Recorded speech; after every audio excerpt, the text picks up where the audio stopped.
Stockfish 18 is here. Today, I'm going to talk about everything we've added in this new version. The new features, the improvements we've made to the search algorithm, and the new neural network architecture we're using to evaluate positions.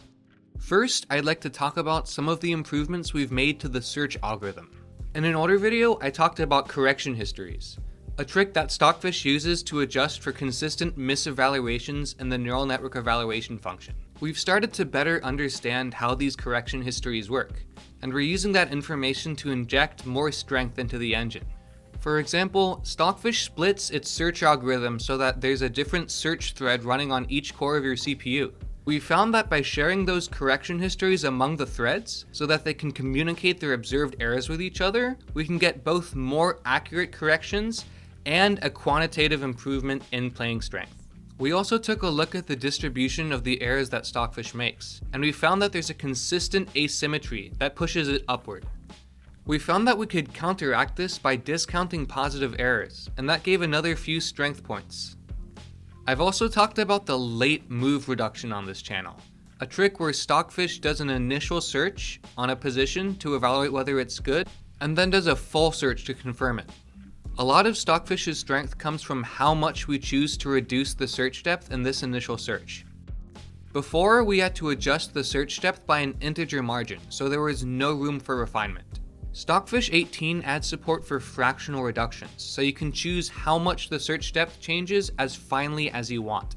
We put this change through our tuner, and it found new, finer values for each constant that give better results. In Stockfish 17, whenever the best move is a capture, we reduce the search depth on all other moves by exactly 1.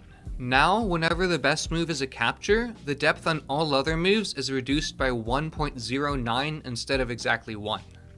This new release comes with a new neural network architecture we're using to evaluate positions more accurately and more quickly. Previous versions of the Stockfish neural network accepted the board state as input with no pre-processing whatsoever.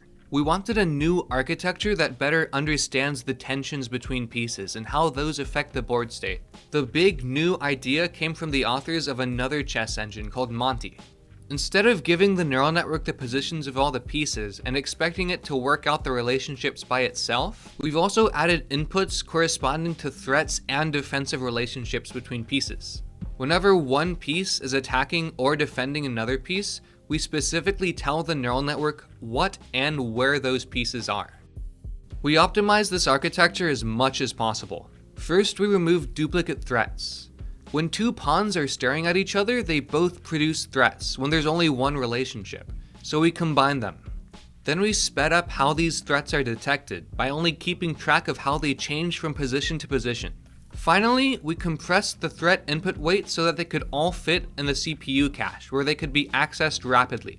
By itself, this was a large performance gain, but I had the idea to improve on this by tuning the parameters in case the new architecture changed the search dynamics. The tuned constants indicated that the tuner was much more confident in this neural network's predictions. With the new architecture, we can prune bad positions more confidently and focus on the positions that really matter. With the search constants now reflecting this, we got performance improvements of up to 7 ELO. Which brings us to the question, how good is it at chess? Against the Stockfish 8 version that lost to AlphaZero in 2017, Stockfish 18 is over 100 times faster. I hope you all enjoy this new release, because I certainly enjoyed working on it.